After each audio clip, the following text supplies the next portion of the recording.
Dusty Stella Gray took a deep breath before stepping into the opulence of the private observatory's grand event. Her thrift store dress, with its faded floral patterns, and scuffed simple shoes stood in stark contrast to the elite setting. The air was redolent with the soothing scent of jasmine candles and champagne, combining with the cool night breeze that fluttered through open terrace doors. Shiny telescopes pointed towards the heavens, stark white against the almost liquid darkness of the night. Around her, guests clad in evening finery sipped on sparkling drinks, their laughter like delicate chimes. Each step Dusty took seemed to resonate against the graphite marble flooring, her presence an echo that didn't belong to this world of an affluent starlit sky. Sideswipes of amused glances whispered around her, their curiosity sharp and biting. Did she wander in by mistake? One opulent patron chuckled to his partner, whose diamond-clad hand covered a stifled laugh. Dusty felt the weight of their scrutiny like pins on her skin but maintained a quiet dignity, drinking in the space with subdued awe. Then, Jonathan Price, a tall, well-dressed man with a severe jawline and a self-assured gait, locked eyes with her. His gaze traveled disapprovingly from her worn shoes, lingered on her unadorned hair, and then to the second-hand leather bag slung over her shoulder. His sneer was subtle, but his distaste was palpable.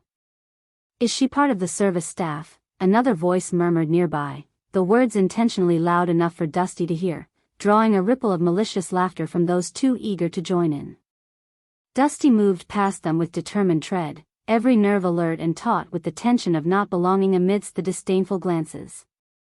Jonathan Price stepped forward, his tailored suit defying the faint chill of the evening, his footsteps purposeful as he closed the distance toward Dusty. Beneath the glow of ambient terrace lights, his smile was as polished and cold as the steel fixtures glinting behind him. "Excuse me," Jonathan's voice sliced through the gentle hum of the room, drawing immediate attention. "Are you sure this is the right event? It seems you may have lost your way." Dusty, her eyes initially bright with the excitement of her surroundings, blinked back the searing spotlight of judgment now closing in on her. She gathered herself, her voice steady despite the tremor underlying her resolve. "I was invited by Dr. Marsh. I'm here to see the stars." Jonathan's laugh was a short, dismissive bark that startled the pearl-strung socialites into whispering agreement. "Stars, indeed. But darling, this isn't a stargazing party open for charity work." She felt the eyes upon her intensify, a web of scrutiny tightening with every word Jonathan uttered. Her heart knocked against her ribcage, but she drew in a breath, remembering what brought her here. "Well, you're clearly in the way," Jonathan continued, gesturing expansively toward the grand telescope in the center. "Someone of your standing should reconsider blocking the view for more informed attendees." Dusty's lips parted, a half-uttered defense lingering as she saw gleeful curiosity draw even closer, phones stealthily angled toward capturing her predicament. Guests were gathering, faces illuminated not by the stars but the faint screens ready to broadcast her humiliation to a wider audience. Behind the restless gaze of snickering viewers, she saw no allies. A kind-looking waiter approached, uneasy but compliant as Jonathan waved him over with authority. "Could you kindly escort our guest to somewhere more appropriate? Perhaps near the hors d'oeuvres, where she won't be in the way." Dusty's cheeks burned with a flush of embarrassment as the waiter hesitated, then reluctantly gestured for her to follow. She found herself standing near the back of the terrace, beside a telescope that was out of service, dust covering its lens cap, a reflection, she thought lethargically, of how Jonathan saw her, disused, unworthy of the awe that astronomy deserved. The laughter dimming behind her settled like an echo of the snide exclusion she'd faced, a tightening coil of displeasure knotted in her throat. The observatory returned to its gentle program of star lectures, as if seamlessly dismissing the disturbance she represented. Dusty leaned cautiously against the railing, feigning an interest in the view that was now so dimmed by her own humiliation. On cue, guests resumed idle chatter, ignoring how one of their ranks had made a spectacle of her, their laughter absorbing her as if she were the last forgotten drink of the evening, emptied and moved aside. Dusty retreated further into herself, surrounded by velvet skies with too few glimmers to share solace. She cradled her hands around a glass of water handed by the waiter, an attempt at calm she couldn't quite muster. Her fingers trembled, each memory of sharp-edged words pulling across her mind. Jonathan, meanwhile, was congratulating himself within his circle of reverence. The observatory was his stage, its audience his to command, the disruption neatly swept from center focus. He toasted to acquaintances who only offered agreement, basking in their aligned values, exclusivity, superiority, and the maintenance of a defined societal order. No one would challenge his belief, least of all someone like Dusty. Dr. Evelyn Marsh, however, had been watching from the observatory's main console, her brow furrowed with barely concealed irritation. She stepped away, breaking the flow of event proceedings for a more pressing encounter. She approached the coordinator with a clear blend of assurance wrapped in urgency, motioning pointedly toward where Dusty stood isolated. "Please bring Ms. Gray to the telescope at the front," Dr. Marsh instructed with a clarity that left no room for misinterpretation. "It's time we hear from tonight's special guest." The directive was enough to halt conversations mid-sentence. Heads turned as Dusty moved slowly from the defining obscurity she'd been placed in while whispered speculations fluttered through the room. A few guests began shifting their focus, curiosity piqued by the astronomer's unexpected insistence. Dusty hesitated at first, the limelight that had burned her seconds ago now twisted into a beacon she must reach. Her steps toward the grand telescope felt like crossing an immeasurable chasm, every eye in the room a silent observer of her simmering cyclone of emotions, uncertainty mingled with a glimmer of inexplicable hope that had yet to falter. The illumination of the terrace seemed brighter under Dr. Marsh's welcoming presence. Dusty stepped into its warmth, surrounded by the silent vigil of stars awaiting acknowledgement. "Ladies and gentlemen," Dr. Marsh's voice broke gentle against the night's fabric, drawing the spotlight to the heart of the event, "allow me to introduce Dusty Stella Gray, our invited guest whose profound discovery will forever change our mapping of the cosmos." A stifled breath from the assembled crowd inflated into the room, breaking the tension into a flourish of anticipation as they awaited further explanation. Dusty stood tall, blinking away tears that balanced between disbelief and gratification, caught somewhere in space between validation and awe. Jonathan stood just a few feet from the center stage, the reality of his own presumptions beginning to unravel. His expression was masked with disbelief as Dr. Marsh elaborated on Dusty's unexpected and groundbreaking contribution to astronomy, drawing the room's focus directly away from his glib commentary to something far more profound and intellectual. Just weeks ago, in a corner of her modest attic-converted observatory, Dusty peered through her second-hand telescope, where a smudge of light against the black sky caught her attention. With meticulous care, she documented the comet's trajectory, cross-referencing her observations with star charts, only to find no existing match. The discovery of this celestial body, unnoticed by even the most sophisticated observatories, had propelled her from the obscurity of her dusty attic to this very gathering of elite astronomers and aficionados. Meanwhile, the clinking of glasses and hushed voices faded to a thoughtful murmur. You could almost hear the tide of judgment turning on itself, a slow yet profound sweep rippling through the assembly. Dusty's identity, initially brushed aside with scorn, was rediscovered as a beacon for unrecognized brilliance. Jonathan remained rooted to his spot, various eyes casting sideways glances in his direction, assessing just how far he had overstepped. This wasn't a typical miscalculation for a man accustomed to maneuvering social stratums with ease. But now he was just one among many onlookers absorbing the philosophy threaded through Dr. Marsh's address, that understanding the cosmos required both expansive resources and small, passionate efforts like Dusty's. The laughter of earlier now seemed far distant, lost against the genuine applause that followed Dusty's introduction. The room was charged with a boundless energy fueled not by wealth or status, but by the shared awe of discovery. For Dusty, bittersweet emotions interlaced her nerves. The raw sting from moments earlier lingered, but with each passing second at the forefront, clarity drew back her defenses. Here she stood, not as an outsider crashed upon their illustrious world, but as an equal summoned by the ever-expansive sky's whisper. As the evening air accepted her presence, Jonathan struggled internally to align his actions with the gathering's swift change in narrative.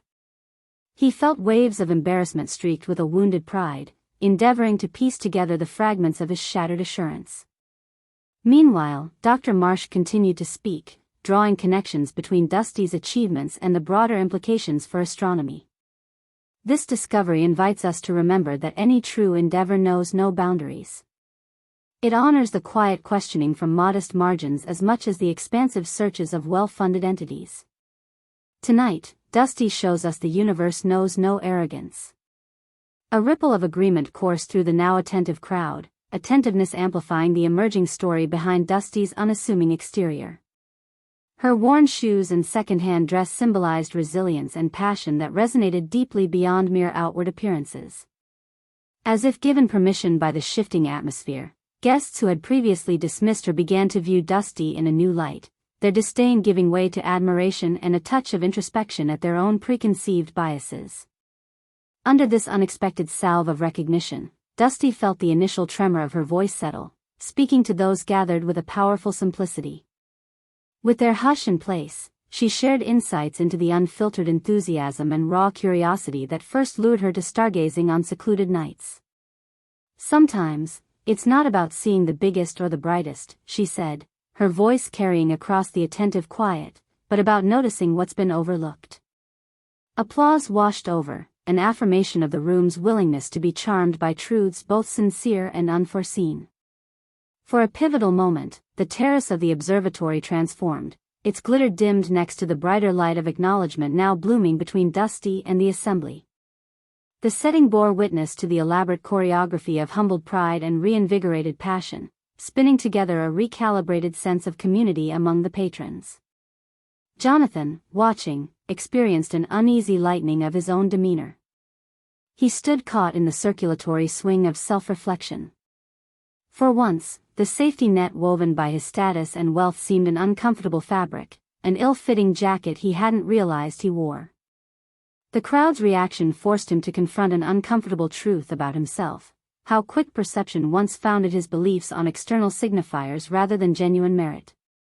There was a part of him that resented being wrong, yet another that realized the weight of his assumptions could no longer be justified. Though he had no intention of offering speeches nor commanding center stage once more, Jonathan resolved to step back from the narrative he erroneously crafted. Suppressing discomfort, he endured each encounter made after the keynote, nodding begrudging respect to Dusty as moments slipped into stories all focused on her vision alight under the vast universe. As music began its soft resurgence, signaling the event's continuation, guests relaxed into renewed conversation. Yet even amid the jest and joy, an indelible impression of the evening's revelation lingered, a promise that openness to fresh voices yielded truths once hidden. Left to her reflections, Dusty maintained silence amidst the stories exchanged by astronomers intrigued and guests newly aware. Her heart beat in rhythm with an unfamiliar yet comforting certainty as she held on to the deeper humility now credited not only by her unique experience but also enriched by the gathering's collective expertise. To those watching, eyes opened beyond preconceived borders of perception, Dusty Stella Gray was more than a guest absorbed into the observatory's grandeur that night. She represented a new narrative, a testament to untold talents, casting warmth upon those ready to be invited under the watchful breadth of starlit skies. The observatory terrace was alive with a heightened energy, as Dr. Marsh guided Dusty towards the central telescope used for the evening's primary observation show. As they walked, the attention of every guest remained transfixed on Dusty, the curiosity and admiration tangible in the cool night air. Her place in the narrative had shifted drastically, pulling the room along with it, knitting together a collective understanding of potential that reached beyond social pretense. Dusty knew this was the pivotal moment to share not just the discovery, but also the journey that had propelled her from her modest attic into the heart of this glittering throng of privileged spectators. She took a steadying breath, facing the crowd with a serenity accentuated by internal fortitude rather than external adornment. As if sensing the weight of the moment, Dr. Marsh began. Tonight, we're privileged to be in the presence of not just a discovery, but a testament to the belief that passion transcends means. Dusty Stella Gray, through her tenacity and love for the stars, has discovered Comet Gray March, now recognized by astronomical societies worldwide. The words hung in the air, a crystallization of heartfelt congratulations underscored by applause that cascaded through the crowd. What had begun with doubtful whispers now crescendoed into resounding approval, turning the Northern Colorado night into a symphony celebrating both human spirit and cosmic wonder. With the crowd now fully hers, Dusty picked up the narrative thread. I've always believed in paying more attention to the night sky. My passion for astronomy began when I first looked through a small lens my father owned, enthralled by the unfathomable dance of galaxies above, she confessed, her voice carrying the vulnerability that lent strength to her story. I saw it as not just a guide but as a partner, teaching patience, persistence, and the importance of looking beyond the surface. Her sincerity was palpable, the kind that discarded embellishments for truth, engaging the crowd not just through the spoken word but through the uncomplicated allure of genuine passion. Guests leaned in, finding themselves caught up in a narrative that urged them to reconsider their own understandings of the universe. Jonathan Price, still reeling from the earlier dismissal of his preconceptions, found himself swept up in her recounting. He, like many others, had been convinced that only through grand gestures and visible wealth could one effect change and discovery. But Dusty's measured earnestness proved otherwise, a disruption he had neither anticipated nor prepared for. The grand telescope glinted under the observatory's lights, directed once more to the claimed discovery, the once ignored celestial body Dusty had marked on star maps. The very instrument whose lens she had been directed away from was now offering her audience a visual confirmation of what only small-town scopes had seen a night ago.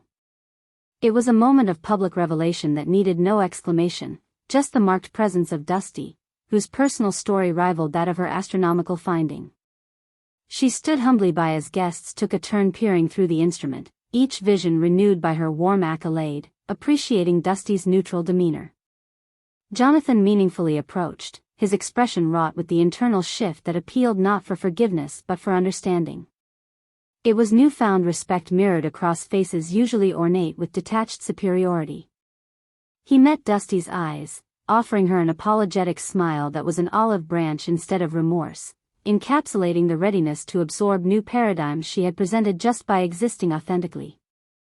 Phones flashed, capturing not the drama of dismissal, but scenes of transformation, both in Jonathan's emotional landscape and in the thematic reflection Dusty's reality inspired.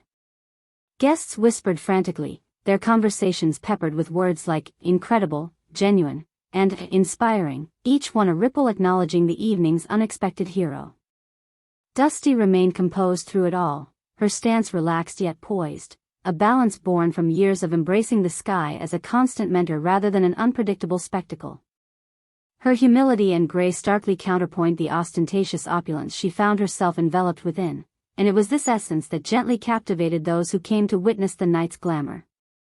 It's the moments you watch patiently and capture with the lens of curiosity that redefine what we understand about our place under the stars, she added, as faces upturned from their observations returned to her presence with renewed appreciation.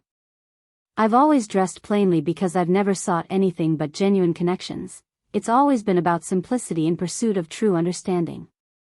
Guests shared awed glances, seeing her not as the underdressed woman interrupting the universe they knew but as a beacon that recalibrated their beliefs under the ancient canopy they still barely knew.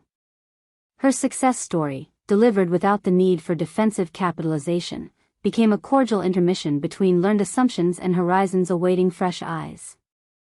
And so the event, initially threatened by division, closed its evening on a note of reconciliation, a unity that bore the mark of realigned perspectives. Dusty, through understated valor, had offered the pure opportunity for reflection, a chance for imprinting stories not drawn from societal standards but from the narratives we all carry silently, waiting to be engaged.